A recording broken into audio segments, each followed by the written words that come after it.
Good evening mga katulad kong daddy na proud sa kanilang mga anak.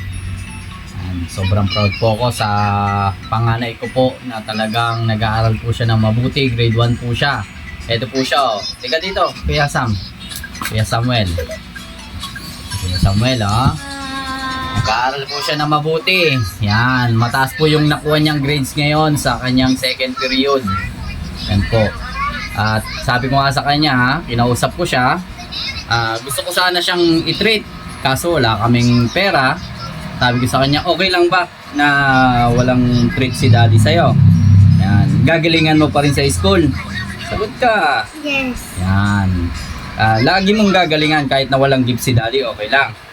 Yan. Makabawi naman si daddy pag may pera, ne? Yun. Kaya yun, proud daddy lang po.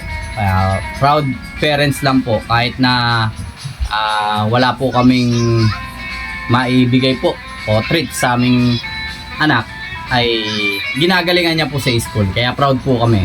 I love you. I love you.